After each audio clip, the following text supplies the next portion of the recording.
I guess one thing we didn't do, we're already live, but we didn't talk about our 20-second lead-in time.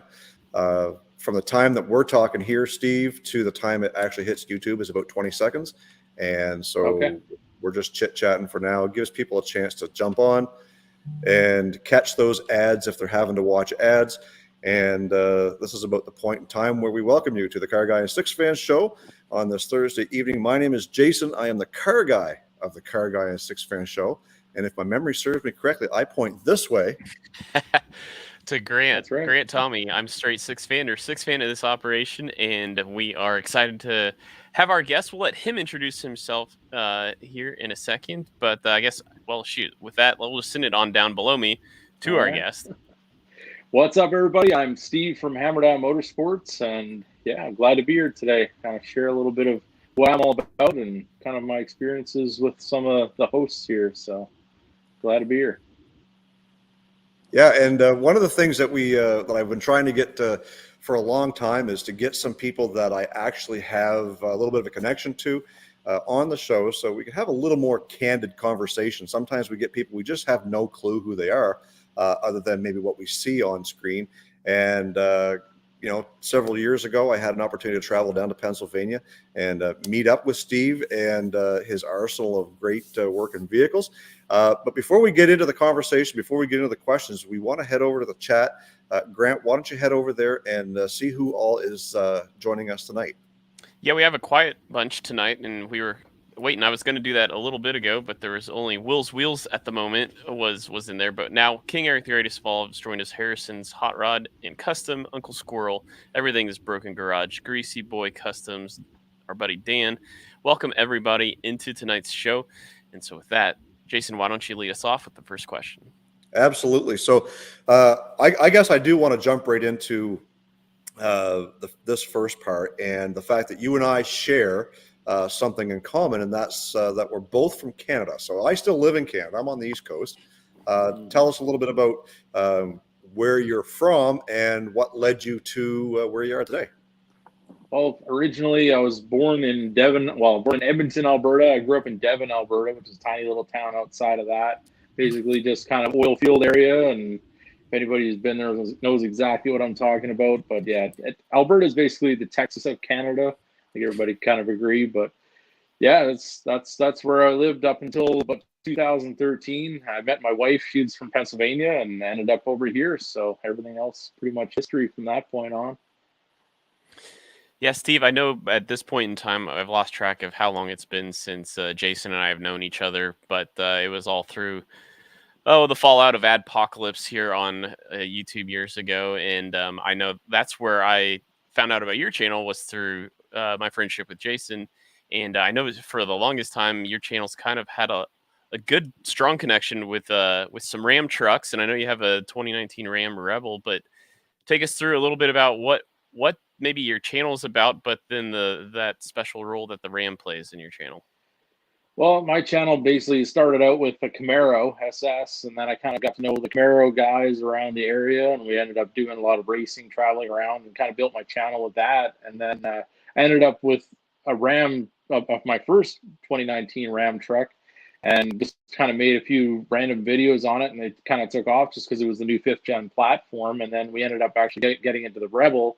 That was more or less what I wanted in the first place. So we ended up with a Rebel, and then I started doing a whole build series on that. Ended up being like a 1.0, 2.0. I think we're on like 5.0 by now. But yeah, it's definitely gone through some transformation. And yeah, the Ram stuff was kind of random. That wasn't exactly my focus. I thought it was going to be more performance oriented, and just kind of ended up going the truck route, which is kind of my roots anyway. I really always been into trucks, and that's just kind of now I'm focusing more on the 4-wheel drive stuff and the off-roading. Well, let's stick with the Ram just for a second, because when I visited you in 2019, you hadn't had the black Ram. I think it was a Laramie Sport, was it not? Yeah, the black Laramie Sport. Yep. Yeah, so you hadn't had that. Hadn't had it long, but I remember before it went down, you had installed a Pedal Max, I think was what the device was called, that kind of intercepts the gas pedal through the computer, and had some settings on it. And when we went for a drive, you gave us the stock version versus the I don't think it went from like 1 to 10 or something like that. And you crank that sucker up, and quite a noticeable difference. And that was kind of my first experience with the Ram Rebel. Tell us a little bit about what that device was and how that works. It's a JMS Pedal Max, and it's a knob that's under the dash. I mean, like you said, it intercepts your drive-by wire, so it just increases your sensitivity of your throttle. Because on a vehicle with your stability control and all the babysitters that are on it, when you hit the gas pedal, it's going to give you a delay just so you don't screech the tires or anything like that. And yeah, when you crank that thing up into the race mode, it just gives you everything all at once. And apparently it's supposed to open the throttle about 7 degrees more than stock too. So it doesn't necessarily give you more power, but it definitely feels a whole lot more responsive. Yeah, and that's one of the things that I thought was pretty cool. And I still haven't bought one for my own truck, but hey, I'll get you there. Well, sticking with that line of thinking about the Ram a little bit, and how you mentioned that your channel kind of took a pivot or a turn at that point in time. So talk through that a little bit. How you basically leveraged what was doing well on YouTube for yourself, and you kind of just like, hey, let's just start doing this. Talk through maybe some of the lessons you learned at that like pivot point, and what it took to kind of keep growing. Yeah, I mean, it basically, YouTube is a dynamic thing. It's always changing. You never really know where it's going to take you. And I mean, even to this day, I mean, there's stuff that I put out that I think is good and it doesn't do anything, or stuff I think is whatever and it does good. And yeah, it's just kind of one of those things. You always got to keep, trying to see what's out there and see basically what's not there, so you can put that out there. So there's people that are going to find it. And then we all know the YouTube algorithm can be unforgiving at times, and sometimes it just doesn't work out for you in the robot's eyes. So it's not necessarily what you're putting out that isn't good. It's not the topic that they're trying to sell that day or whatever. But as far as the truck went, I mean, it started taking off and the videos are doing well. So I just started doing everything I possibly could to that truck to keep that going. Well, and that is kind of what the YouTube algorithm is looking for. When those 5th gens first come out, people were Googling and YouTubing some of the different mods and this and that you could do to it. And I think you kind of hit that nail on the head at that time, and was able to kind of get in there and do everything that drew people in. And, probably part of the growth, what you saw, part of that growth was from, utilizing and jumping on board that little wave that was riding on those 5th gen Rams when they first come out. Absolutely. Yeah, it's just kind of the way it is. Like when a new platform comes out, that's why I was so disappointed with the Bronco. I had one on order. It was ready to go. I probably actually would have had it by now. But what they did is they gave YouTubers, like people that were basically working for Ford with their own YouTube channel, all the back, like the first access, all that kind of stuff. So basically they made every video we would have made already. So before it even came out, like a year prior. So it killed it for us. But I mean, yeah, I was lucky enough with the Ram that I was new enough that I could kind of ride that wave, like you said. And yeah, just make all those first videos, because people, every time somebody doesn't know something about their truck, the first thing they do is run to the computer and punch it into YouTube and see if there's a video that'll explain it. That's kind of what I did there. Now, you have also you mentioned earlier about the Camaro. So that's just not your average run-of-the-mill Camaro. You've got that tricked out a little bit too. Tell us a little bit about the what it is stock, and then what you've done to it. Because again, you gave us a ride in that, and boys, you basically blew the doors off of it. And I know there was a fellow, Kip from American Bumper to Bumper, was with me at the time, and he was in the back seat. Of course, Camaros don't have a huge back seat, and Kip's a big guy like myself, so there was enough room for that great big toothy smile of his, though, I can guarantee you that. So tell us a little bit about what you've done to that car to make it so fun. Yeah, well, the Camaro, I bought it in, what was it, December of 2016, and it's a 17 model. So it was like the second year that they came out. So it was a fairly new platform at that time. And yeah, the LT1, it has the Tremec 6-speed in it. And it's a 2SS, but it doesn't have a sunroof or anything like that. It's, got the leather seat heat, air conditioning, all that kind of thing, all the fancy luxury items that you'd want to have in a Camaro. And I started out just wanting to I always wanted to have a Camaro with a V8 and a manual transmission, just to kind of bag around the back roads and just be like a brand new fun car. And so we made that happen, got the car, and then I was just starting YouTube at that time. Like if you look back, like my first videos are still on YouTube. I don't delete them because I mean everybody needs to see kind of where you started, and if they want to start a channel, they can be inspired on how cringy your videos are. And basically, it started out just whatever I could think of with that car, as far as what little mods I was doing, and just trying to learn how to be in front of the camera, and just that whole kind of process just happened with that car. So it's always going to be here. It's always going to be a part of the channel, and I do have plans of doing something a little more extreme with that, but it's going to take a little bit of time just to want to go that far with it, because we're going to have to take the engine apart to do what I want to do. But what I have done to it so far is just basically all your bolt-on mods, like lighting and all that kind of stuff, upgrades. And then I did the Vortec V3 SI supercharger. It has Vortec Vortec. It's got American Racing headers, long tube headers. And it has cat deletes. Well, I mean, no, it has cats. And it has American Racing full exhaust on it, and Air Force intake MSD.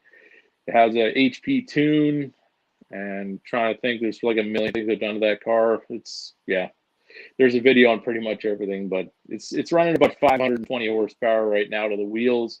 And it needs a fuel system to push it that a little bit further. But with that blower and what I want to do to it, as far as like upgrading all the engine components and whatnot, it should be good for around high 7s, maybe low 8s. So 800 horsepower wheel.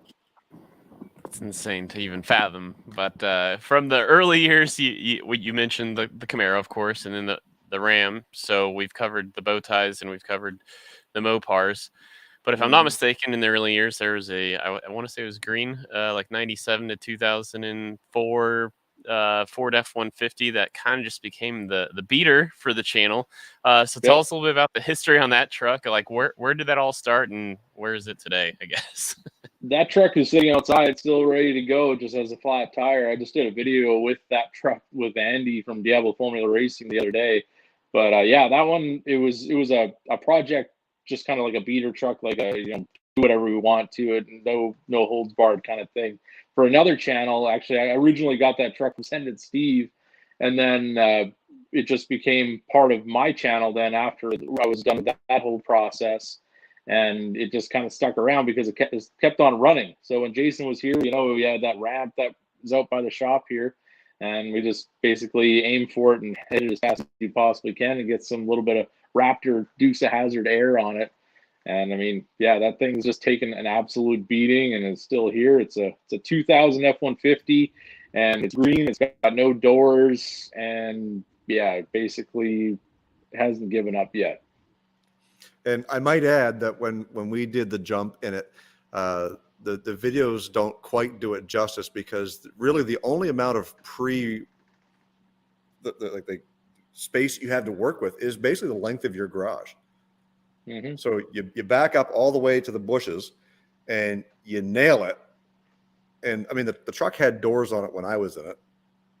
So it was about 500 pounds heavier then. Right.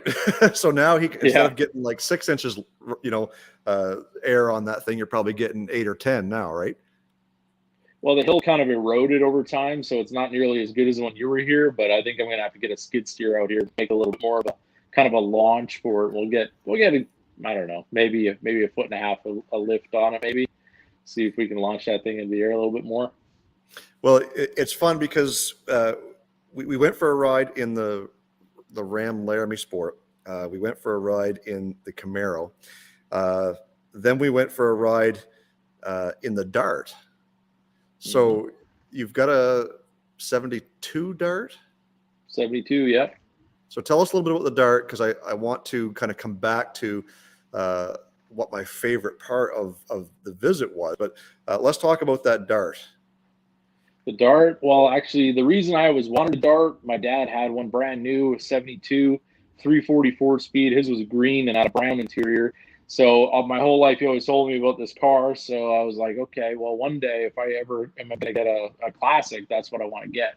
So just kind of out of random, we were driving around just one of these back roads in Pennsylvania, and we see a 72 Dart sitting on somebody's lawn with a for sale sign on it. And I was like, okay. So I pull over and check that out, got the guy's number, and thought about it for a little while, and gave him a call about a week later and just kind of figured out when we were going to go see it. And yeah, 9 years later, we still have it, and it's a 360. It's got long tube headers. It has a big cam in it. It's got heads, like pretty much everything, every bolt on you'd want to do to an engine. And it's got the 727 torque plate in, 8 3/4 rear with a posi, and it's got B5 blue on B5 blue, and it's got the floor shifter with the Hurst and everything with the automatics. You can do the three shift manual on it for the automatic, and it's about 425 horse and gets around pretty good. Yeah, it does. And that day we were out through the old cornfields and taking those corners like they were on rails. I mean, that thing, like just raw muscle. Like, again, we drove 2 or 3 different vehicles that had lots of power and performance that day. But then we went to the old school. And I also want to say that jumping into that car reminded me of my own Chrysler, which is the one, where am I, over here, the one you see over my shoulder. Of course, that's a B-body, big heavy car. Nowhere near the horsepower performance, but just, you feel the same vibes when you're in that car. So we drove the Ram, we drove the Camaro, and we drove the Dart. And I still have to say that I think my most favorite ride of the day had to be in that Ford F-150, because you're talking $150 truck that you just wailed on, right? And we got air with it. And yep. I mean, I love your vehicle, Steve. Don't get me wrong, but I think I had the most fun jumping that old junky Ford F-150. Smiles for miles. That one definitely is. Yeah, it's the golden nugget. You can do all kinds of stuff to that. And you just don't care. There's just something about how you feel when you get into something that you absolutely could care less what happens to it. If that thing catches on fire and burns the ground, as long as it's on camera, we're good. Ken would be proud if he's going to jump in. But Steve, you mentioned about the Dart that it was kind of this folklore hero of your dad's stories, and I can relate to that very much. So my dad, he graduated high school in '71, so kind of right at the peak of the muscle car era. Like he had a good friend who had a '70 Chevelle.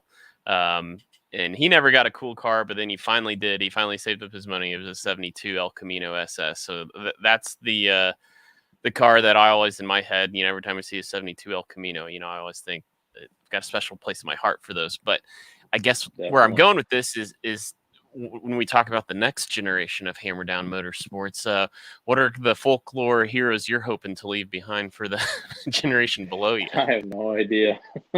I have 2 girls, and I mean, they're into stuff like they like cars. They like all the different stuff. I mean, but they're growing up with a totally different thing that I grew up with. I mean, when I was a kid, we had cars that were for function. Like we had the economy car, we had the family car, and that was it. My parents worked hard to have what we had. And, it just, we didn't have the muscle cars anymore. I only got to hear the stories. So, as growing up, I got to kind of make some of these things, come back basically. So now my dad, when he comes to visit, him and I get to go for drives in the '72 Dart instead of just, remembering the stories. And also, I don't know if you guys even saw this one yet, but I have the '57 John Deere 720 tractor. And that actually, my grandfather had one of those too. So now my dad comes back here, he gets to drive around that. That's kind of another, he remembers when he was a kid on the farm and stuff like that. So just kind of like that, really, for me, like cars are how they make you feel. And every one of my cars has a story behind it for whatever reason. And that's exactly why I have them. It's that feeling. And I think any car guy can really tell you that too, even when you're doing modifications. Like, when you say you put lighting on your car, you turn it on, you're like, ooh, okay, that's different. I did that. That's just the whole reason why we do it, I think. Well, and Grant, we're talking before you jumped on, Steve, that, one thing that proves to ourselves that we are car guys are those feelings that we get, whether it's when we do a new mod, when we get frustrated with a repair, or when we get that new project, right? Yep. That's proof. That's proof that we're car guys and that we have emotion that goes along with it, right? So, absolutely. Let's talk a little bit about the building that you're in right now. When I was there, your shop was fairly new and you were working away at it. So you've been doing a lot of work on the shop lately. Tell us a little bit about the shop and what you've got going on in there. Yeah, the shop, I mean, we started in 2018, just got the pad made. So actually, when you were here, it was probably maybe, I don't know, 8 months old, something like that. I think we just had the concrete and the doors in. And lately, I've been working a lot more on it than, over the last, I guess, through COVID and all that. I didn't really have a lot of motivation. But after this, now we're kind of on the, the mend of all that. And I've been working at getting the mezzanine done, getting this office done. And then around the corner, we've got kind of like a kitchen bar area and a TV area. And then I have the insulation done. I just finished the ceiling here about a month ago. That was a pretty big job. I did it by myself with a man lift and got all that sorted out. And the insulation pretty much all the way around now. And I just got to do it in the ceiling. We got HVAC is in. So now we have heat, and we'll hopefully have good air conditioning this summertime. So yeah, should be definitely a good place to be once it's all finished and looking pretty. Well, we're hitting kind of that halfway point here on the Car Guy and Six Fan Show. So I wanted to remind and we've gotten some more people joining in on the chat. And so I wanted to throw a few reminders out there. One is that Jason and I, we're always open to your super chats, not because we're beggars of any sort, but we like to take note of that. And kind of at the end of the season, there's like an appreciation function to that that we like to always involve. And then, what was the other thing I was going to remind people? Oh, start thinking of your questions now. If you have a question for Steve, start thinking of them now, because sometimes, when you're just put on the spot, you don't come up with a good question. So think of those now. We're not too far out from opening it up to the chat for questions for Steve. Steve, my next question would be, again, resident Ford guy here. So that 2022 Super Duty on your channel is the envy of a lot of us. So what's the ultimate direction for what that truck wants to be and the purpose it kind of serves on your channel? Well, anybody that's ever been to SEMA with me knows that Bro Truck Alley is like my favorite place. And yeah, I'm a huge Bro Truck guy. I'm oil field from, Alberta. And if you wanted to see an Alberta Cadillac, it's that Platinum right there. That's the ultimate goal for every Alberta redneck, truck guy kind of thing. So that was always a goal of mine. I mean, I had my work truck, which was a 14 Cummins, and I ended up going a different direction with my business. And it's after like 2 years, and I was just so tired of seeing a truck that I barely drove sit. It was just so big. It wasn't something I was going to use a lot. So in this market, I was able to get a good trade on it, and I was able to lock down that 22 Platinum at MSRP, which is pretty unheard of nowadays too. So ended up driving down to Maryland, picked that thing up, and just been doing basic mods. I mean, the direction for me with that is just, keep it clean, tow truck, like a tow rig for the camper, for the race trailer, all of that. I don't think lift wise is going any higher than it is now. I might change a few components up, make it a little more fancy, but I mean, I have the Starlight headliner in it. I have the -19s on it with the mud terrains. And yeah, it's just kind of a showy pavement princess. Well, we've got our resident Ford hater in the chat. They're making fun of the Fords breaking down. But anyways, I do want to recognize that Matt PG, or you go Matt MPG, another Pennsylvanian YouTuber in the chat. He's got a great channel over there. Make sure you guys head over and check out Matt's channel. We've also got Grimm's Auto Service in there as well. Coastal Auto Reaction joined the chat. Guys, if you're just coming in, make sure you hit that thumbs up button and share this video out on your socials so that we can let everybody know who we're interviewing tonight, and make sure that they find out where they can find Steve on YouTube. At least I've got the description. I've got his link in the description down below. So because we are approaching that halfway mark, we do want to talk a little bit about YouTube and what kind of led you to start picking up the camera and showing off what it is that you're doing in and around your shop or your house or whatever it is, your cars, and like what motivated you to pick up that camera and become a YouTube star? YouTube basically started when we bought this house, and I have twin girls, so we had basically a situation where my wife had a good job and we needed somebody to stay home because we had all kinds of reasons why our kids couldn't go to daycare health wise and whatnot. So I was the one that stayed home with them, and they required a lot of my time. So by the time we moved to this house, they were about 2 years old, and they were starting to be, a little bit more easier for one person to handle when my wife would come home from work. And, I was just trying to find that thing that I do. I didn't have that job to go to that really defined what I would do normally. Like if you guys didn't know, I used to work for a Caterpillar dealership. I was a field mechanic up in Fort McMurray.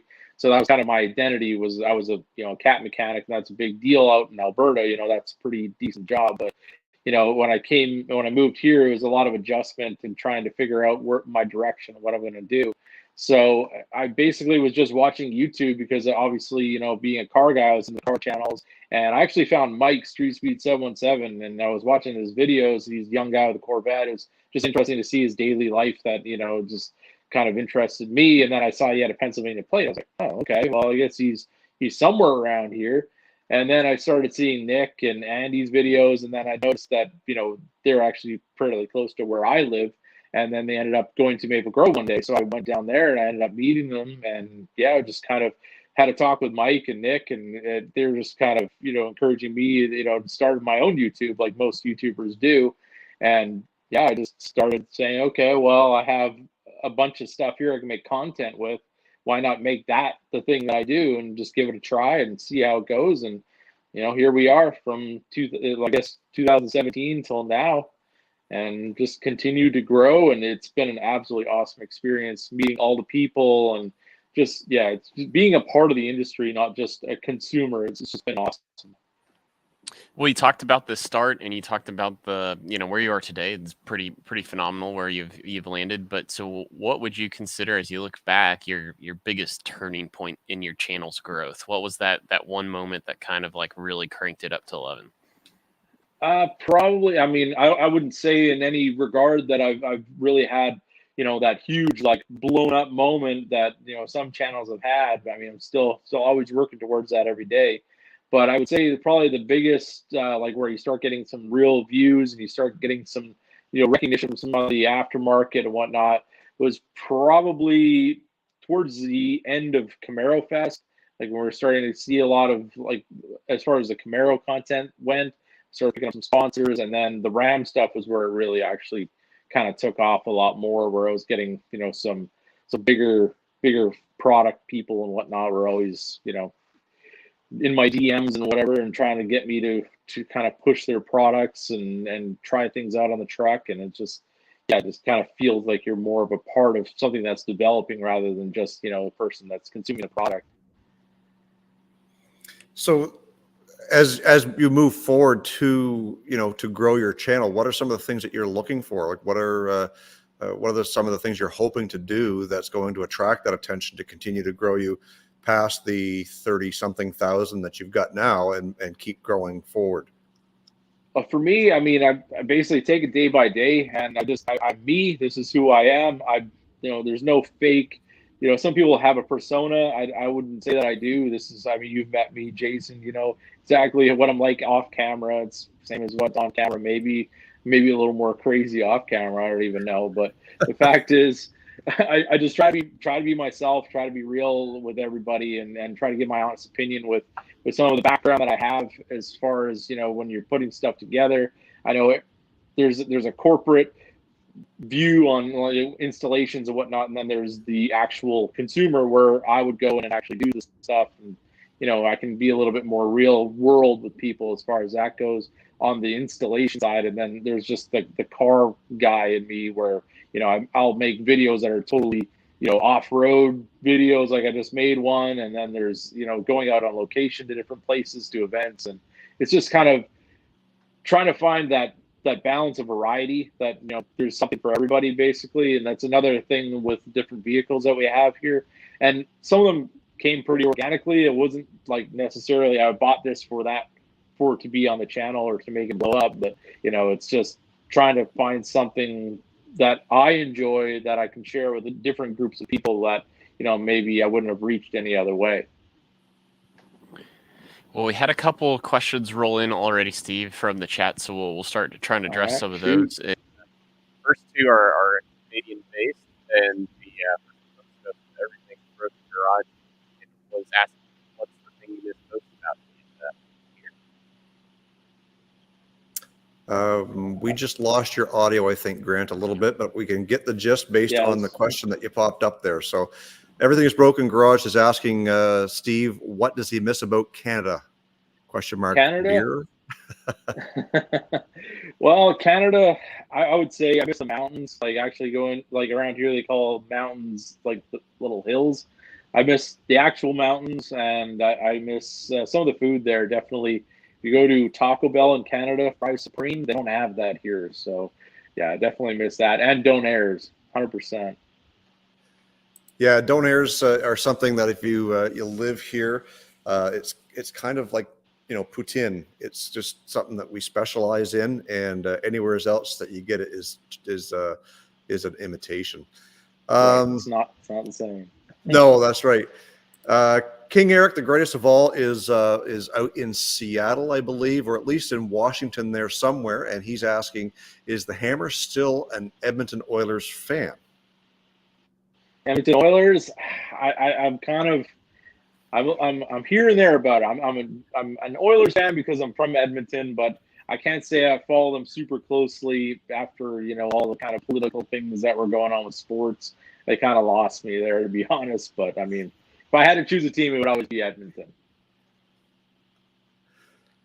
And just kind of scrolling down through the chat here to see what there were other questions. And Brian from Harrison's Rod Shop saw me take a picture and asked if it was a selfie. No, I was getting a kind of a group photo there, Brian. Sorry to disappoint you.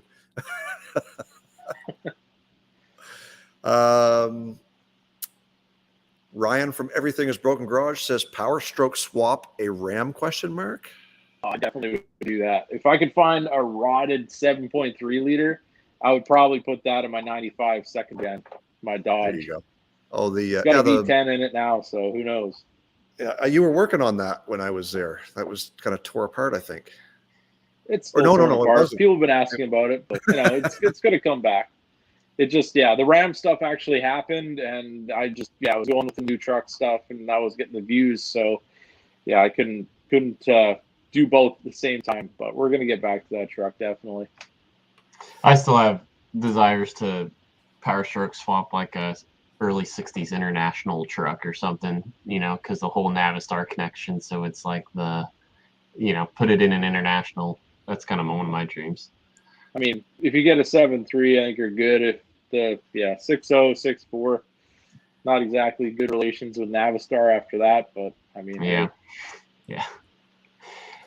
But hey, the 6.7's a hell of a motor now, so we wouldn't have that without all the mess ups. So they copied Caterpillar a lot with that engine.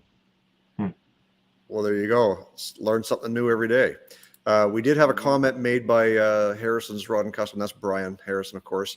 And he's saying, you know, keep it real. That's how it should be, because it makes followers recognize you more when they meet you for the first time. If they see you in real life and you're the same person that they're talking to on the camera, it's easier to find that person is who that person is. Absolutely. Yeah, I totally agree. Yeah, no, if you meet me in real life, this is who I am. I got, you know, it's just exactly the way I said it is. And I think I seen somebody in the comments say something about Steve, you look very relaxed. You're leaned back in your chair there. Perfect example. Absolutely. That's who Steve is. He's very laid back, very relaxed. Yep, got to. I mean, just here to have a little bit of a conversation, and it's nothing too crazy about it. Just regular people. That's one thing people don't understand. You see you on YouTube, they think that you're like, you know, something different than a normal person. But, you know, everybody, including the people that think they're bigger than life, you know, they're normal people too. They're just people. Yeah, that's right. Absolutely. I was just going to say hi to Jason in the chat, just because I don't have dual monitors, so I can't actually type comments in the chat when I'm co-host. But yeah, just wanted to say hi. But I think maybe now's the point of the show where we'll just go around the horn and kind of talk about maybe some upcoming peek behind the curtains, some upcoming content, maybe where the channel might be headed next. So, Steve, why don't you kick us off and let us know what's coming up on Hammerdown Motorsports? Sure. The next video I think it's going to be a Jeep video. It might be a Super Duty video. I'm not entirely sure because I have mods for both. One is done, one is not, but one's going to be easier than the other one was. And yeah, so definitely Super Duty and Jeep stuff coming up. Ram stuff, I really don't know where we're going to go next with that, other than just using it. And I think that's the whole reason I built it in the first place, is to actually go out on the trails and have fun with it. Now I'm trying to rally some people around the area to get together and do some, truck meets and whatever. So if you guys are in the area and you want to go off-roading, definitely hit me up on the Instagram. So yeah, we're trying to get that started and try to get the algorithms to kind of get into that whole thing. So I mean, the reason why you build an off-road truck is to go out and play with it. And me personally, I love seeing people go out and get their stuff dirty. So I mean, hey, maybe it's something new that's going to catch on. But as far as the other stuff goes, Camaro, like I said, we're going to be doing some more high-performance stuff here in the future. And the Dart's going to stay the same. It's going to get cleaned up and driven, and more content with that. I'm going to do a little bit of the John Deere tractor stuff. You guys are into vintage tractors. I mean, it's done. It's ready to go. It's just, just kind of showing you guys a walk around and how that all works. It's got a pony engine that starts a diesel engine. That's kind of cool. So just a little bit of everything around here. We got the boat. We're going to be taking that down to the beach again. So a little bit of boat content for you guys. And yeah, it's just everything that we have around here, and trying to make it as interesting for you guys as possible. And you guys saw my last video, which was getting the power steering screwed up on the Monaco and then unscrewed and then put back together again. So we got that ready to roll, and the car is just sitting right here. And Tom has actually opted to order a custom exhaust online somewhere. So we will be putting an exhaust on it rather than sending it out to the shop. So that's going to be the last thing. And then I can get it out of my garage and make room for other projects. I told you guys a long time ago I was going to be doing a Ford steering column shift fix. A lot of you guys who are driving these old Fords got that loose shifter. I'm going to do a quick video to show you guys how to fix that. It's very easy, easier on the Ford trucks than the Crown Vics and the Grand Marquis, but that video is coming up soon. I'm on the fence on whether I want to start the Ugoda project and get that swap going, because with the price of gas right now, I'm going to be doing a lot of traveling back and forth to the camp this summer. And I'm thinking the Yugo might be just the perfect mode of transportation to do that. And if I get it all tore apart, well, I can't drive it. So I might get some driving time out of that before I commit to doing that project. This summer is looking like it's going to be a busy one, not just with projects, but travel-wise, camping, family life, work, all that stuff. You got to juggle it all. We're going to get some lots of videos on that. I am super excited for Grant to tell everybody about what is coming up on his channels. So, yeah. Grant, please take it away. Before I do that, though, I did just want to make mention, as Jason always says, why buy a side-by-side when you can have a Yugo? So, there you go. Easy now. Or if he doesn't say that, put it on a T-shirt and sell them and make a lot of money. And but now that you guys down here. There you go. And so my last episode was yanking the 300 inline six out of my high school truck for a future YouTube project. So if you haven't checked that out, please go do so.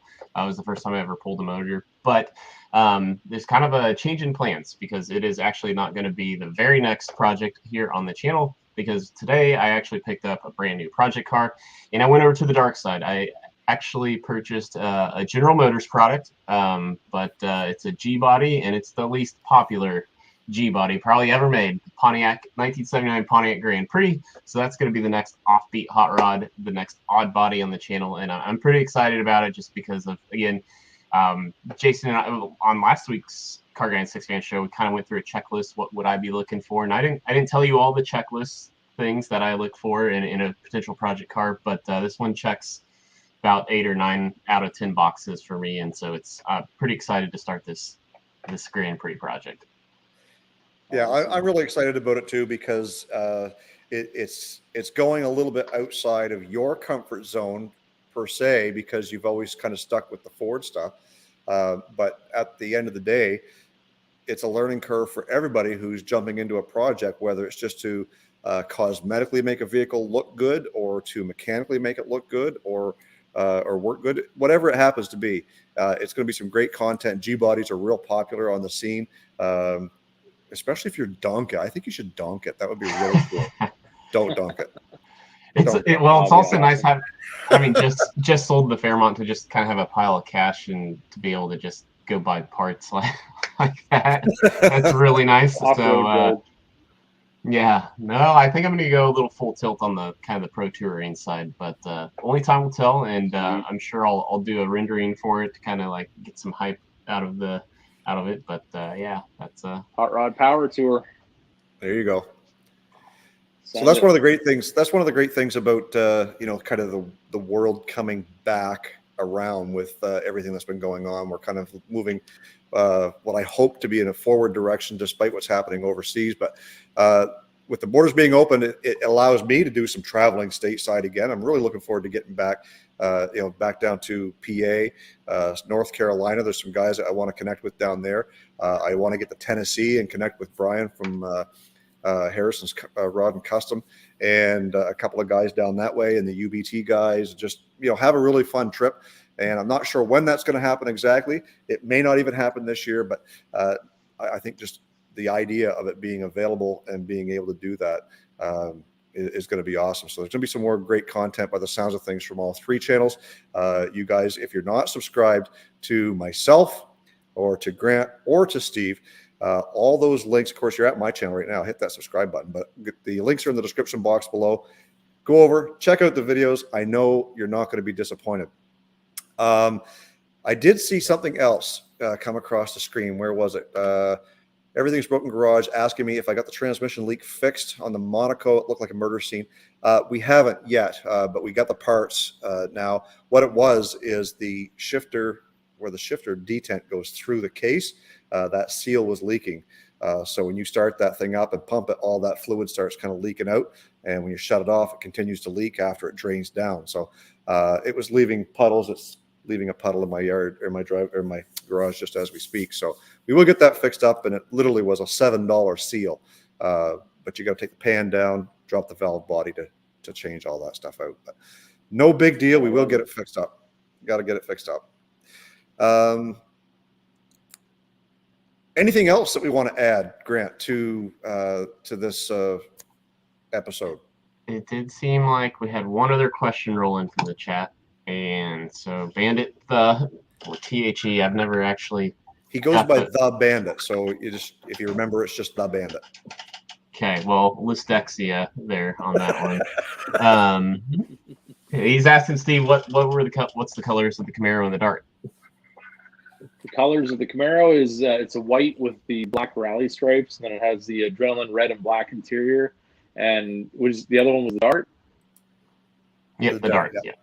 Dart was it's B5 blue interior and exterior, so blue on blue with the black vinyl top, and has the go wing and the hood scoops and all that.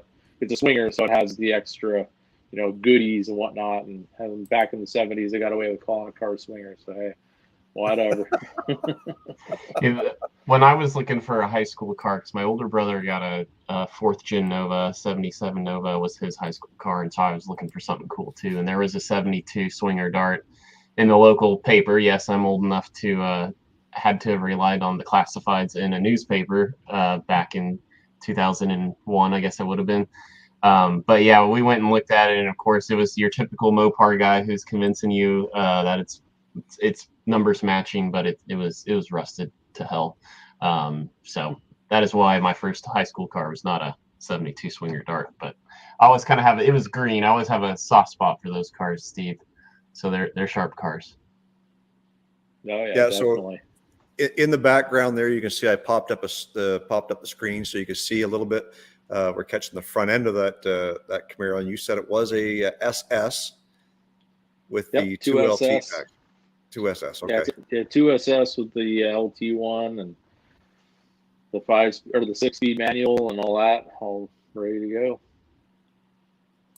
So I did almost by mistake today. I actually wore my Hammerdown t-shirt, and if you guys want to get your very own, I'm sure Steve can arrange that for you too. So that's just one more way that you guys can help support some of these other channels. If you like what they see, first of all, go ahead and subscribe to the channel. But second, buy some merch. You get to support them, show your friends, and they'll ask, where did you get that awesome t-shirt? And you can tell them exactly where you got it, and they can go over and check out the channel and also some great content. Steve, we have merch on the website there. Sorry to cut you off, but No, that's okay. we have new t-shirts coming out. I just ordered them, so yeah, they're a little different designs, so they should be pretty cool. I'll get you one of those, Jason, and Grant over there as well, so you can represent the new look. Nice. So Absolutely. like a full logo redesign, or just a new style It's t-shirt? not a logo redesign. It's just a shirt. You know, I did a little kind of I guess creative license with it. You'll see it when it comes out. It's kind of cool.